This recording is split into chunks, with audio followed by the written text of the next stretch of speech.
আজকে সকাল থেকে এই মুহূর্ত পর্যন্ত আপনি ঠিক কতগুলো ফেসবুক পোস্ট বা টিকটক ভিডিও স্ক্রল করেছেন, কতগুলো ইমেল, নোটিফিকেশন, হোয়াটসঅ্যাপ মেসেজ কিংবা ইউটিউব থাম্বনেলের মুখোমুখি হয়েছেন, একটু হিসেব করে বলতে পারবেন? আজকের এই আধুনিক যুগে আমরা প্রতিদিন চোখ খোলার পর থেকে ঘুমোতে যাওয়ার আগ পর্যন্ত এত বেশি তথ্যের সাগরে ডুবে থাকি যে আজ থেকে 100 বছর আগের একজন মানুষ তার পুরো জীবনের কল্পনা করতে পারত না। বিজ্ঞানীদের মতে একজন সাধারণ মানুষ প্রতিদিন গড়ে যে পরিমাণ তথ্য বা ডেটা গ্রাস করে তার আকার প্রায় 174টি আস্ত সংবাদপত্র পড়ার সমান। কিন্তু আমাদের হিউম্যান ব্রেন বা মগজ কি এত বিশাল ডেটা লোড দেওয়ার জন্য তৈরি হয়েছিল?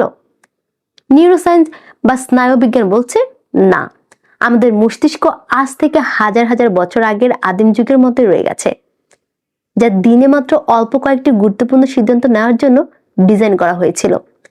আর এই কারণেই আজকের দিনে আমরা সারাক্ষণ এক ধরনের মানসিক ক্লান্তি, সিদ্ধান্তহীনতা এবং মনোযোগের অভাবে ভুগি। ঘর থেকে বের হওয়ার সময় চাবি ভুলে যাওয়া, কারণ নাম মনে করতে না পারা, কিংবা ফেসবুক স্ক্রল করতে করতে কাজের কথা ভুলে যাওয়া, এগুলো কোনো সাধারণ ভুল নয়। এটি হলো আপনার মস্তিষ্কের ইনফরমেশন ওভারলোড বা তথ্যের জ্যামে আক্রান্ত হওয়ার আসল লক্ষণ।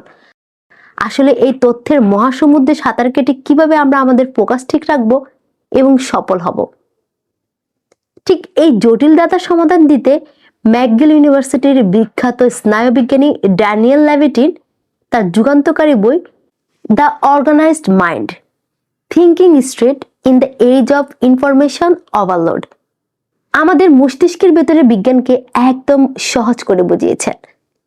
তিনি দেখিয়েছেন কিভাবে পৃথিবীতে অত্যন্ত সফল মানুষ, বড় বড় সিইও, সায়েন্টিস্ট এবং লিডাররা তাদের চারপাশের হাজারটা তথ্যের বিশৃঙ্খলাকে সামনে নিজের মনকে একদম শান্ত ও গুছিয়ে রাখেন।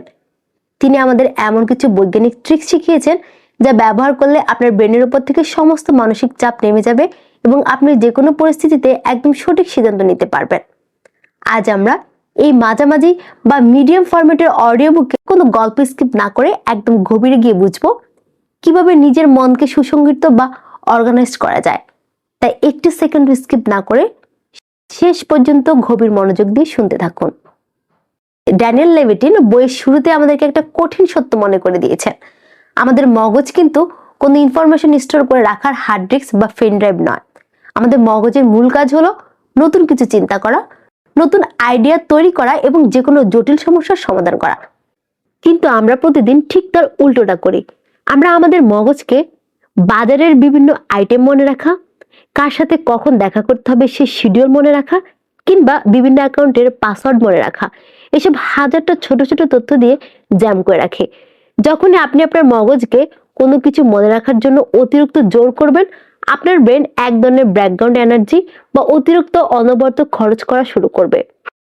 ফলে আপনার ভেতরের আসল সৃজনশীলতা বা ক্রিয়েটিভিটি নষ্ট হয়ে যাবে। সুপার থিঙ্কাররা বা সফল মানুষরা এইসব সমস্যা দূর করতে একটা চমৎকার মডেল ব্যবহার করেন, যাকে বলা হয় এক্সটার্নালাইজড ব্রেন বা বাহ্যিক মস্তিষ্ক তৈরি করা।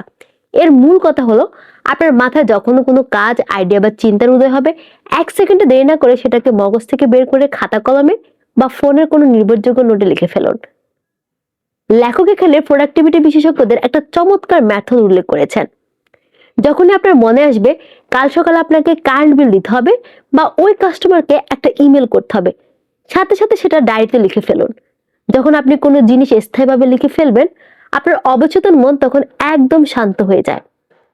সে বোঝে যে তথ্যটি এখন নিরাপদ জায়গায় স্টোর করা আছে, তাই মগজকে আর ওইটা মনে রাখার জন্য বাড়তি এনার্জি নষ্ট করতে হয় না।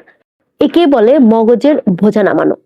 তাই আজ থেকে যখনই কোনো কিছু মনে রাখার দায়িত্ব আসবে, নিজের ব্রেনকে না দিয়ে ঝটপট লিখে রাখার অভ্যাস তৈরি করে ফেলুন। আমাদের আজকের যুগের সবচেয়ে বড় ভুল ধারণাটি হলো মাল্টিটাস্কিং। আমরা অনেকেই খুব গর্ব করে বলি, আমি একসাথে গান শুনতে পারি, ফেসবুকে রিপ্লাই দিতে পারি, আবার খাতা কলমে অফিসের কাজও করতে পারি। আমি একজন গ্রেট মাল্টিটাস্কার। স্নায়ুবিজ্ঞানী ড্যানিয়েল লেভিটিন বলেছেন এটি একটা চরম মিথ্যা এবং বৈজ্ঞানিকভাবে সম্পূর্ণ অসম্ভব একটি বিষয়। আমাদের মানব মস্তিষ্ক বা ব্রেন কখনোই একসাথে দুটো গভীর মনোযোগের কাজ হ্যান্ডেল করতে পারে না। আপনি যখন ভাবছেন আপনি মাল্টিটাস্কিং করছেন, আপনার ব্রেন আসলে তখন খুব দ্রুত এক কাজ থেকে অন্য কাজে সুইচ করছে। আর এই দ্রুত সুইচ করার কারণে আপনার মগজের গ্লুকোজ নামের যে প্রধান জ্বালানি থাকে তা খুব দ্রুত ফুটতে থাকে এবং শেষ হয়ে যায়। মাত্র 1 ঘন্টা মাল্টিটাস্কিং করলে আপনার ব্রেন কতটা ক্লান্ত হয়ে পড়ে, যা সারা রাত না ঘুমলে যতটুকু ক্লান্তি হয় তার সমান। মাল্টিটাস্কিং করলে আমাদের শরীরে কর্টিলস বা স্ট্রেস হরমোন বাড়ে এবং মানুষের আইকিউ সাময়িকভাবে 10 পয়েন্ট পর্যন্ত কমে যায়। এর সাথে যুক্ত হয় আরেকটি ভয়ঙ্কর বিষয়, যার নাম ডিসিশন ফাটিগ বা সিদ্ধান্ত নেওয়ার ক্লান্তি। আমাদের ব্রেন কিন্তু বোঝে না কোনটা বড় সিদ্ধান্ত আর কোনটা ছোট সিদ্ধান্ত। আপনি যখন সকালে ঘুম থেকে উঠে ফেসবুক স্ক্রল করার সময় চিন্তা করেন, এই পোস্টে লাইক দিব নাকি দিব না, এই কমেন্টের রিপ্লাই কি লিখবো, আজকে নীল শার্ট পরবো নাকি কালো শার্ট পরবো, আপনার ব্রেন এই প্রত্যেকটি ছোট ছোট বিষয়ের জন্য সমান পরিমাণ এনার্জি খরচ করে ফেলে। যেহেতু সকাল সকাল আপনার ব্রেনের একটা বড় অংশ খরচ হয়ে যায়, তাই দুপুরের পর যখন আপনার লাইফের বড় কোনো রিয়েল বা সিদ্ধান্ত নেওয়ার সময় আসে, যেমন কোনো ব্যবসায়িক চুক্তি বা ক্যারিয়ার প্ল্যান, তখন আপনার ব্রেনের সমস্ত জ্বালানি শেষ হয়ে যায়। আপনি তখন ভুল সিদ্ধান্ত নেন বা খিটখিটে হয়ে রেগে যান। এই কারণে পৃথিবীর বড় বড় সফল মানুষেরা তাদের প্রতিদিনের রুটিন আগে থেকেই ফিক্সড করে রাখেন। তারা সকালে জামা কাপড় বা ব্রেকফাস্ট চুজ করার সময় ফালতু চিন্তা বাদ দিয়ে তাদের ব্রেনের মূল্যবান এনার্জি নষ্ট করতে চান না। তাই জীবনে বড় কিছু করতে হলে অপ্রয়োজনীয় ছোট সিদ্ধান্ত নেওয়া বন্ধ করুন এবং এক সময় মাত্র একটি কাজে 100% ফোকাস দিন। আমাদের চতুর্থ অধ্যায়ে লেখক আমাদের মগজের দুটি অসাধারণ নেটওয়ার্কের কথা বলেছেন, যা জানা আমাদের জন্য অত্যন্ত জরুরি। আমাদের ব্রেন মূলত দুটি মোডে কাজ করে। প্রথমে রয়েছে সেন্ট্রাল এক্সিকিউটিভ নেটওয়ার্ক বা ফোকাসড মোড। আপনি যখন খুব মনোযোগ দিয়ে কোনো বই পড়েন, পরীক্ষার খাতায় লিখেন বা কোনো জটিল হিসেব করেন, তখন আপনার ব্রেনের এই মোডটি অন থাকে। এটি বাইরের সমস্ত কোলাহল বন্ধ করে শুধু একটা বিন্দুতে ফোকাস করতে সাহায্য করে। 2. ডিফল্ট মুড নেটওয়ার্ক বা ডে ড্রিমিং মুড। আপনি যখন কোনো কাজ না করে চুপচাপ বসে থাকেন, জানলা দিয়ে আকাশের দিকে তাকিয়ে থাকেন বা অলসভাবে দিবা স্বপ্ন দেখেন, তখন এই মুডটি চালু হয়।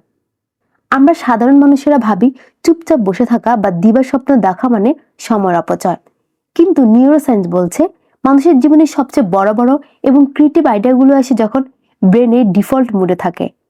আপনি যখন ফোকাসড মুড থেকে বের হয়ে আপনার মনকে একটু জিরোতে দেন, তখন আপনার অবচেতন মন আপনার অজান্তে অতীতে ঘটে যাওয়া হাজারটা আলাদা আলাদা আইডিয়াকে জোড়া দিয়ে সম্পূর্ণ নতুন একটা আবিষ্কার সামনে এনে দাঁড় করায়।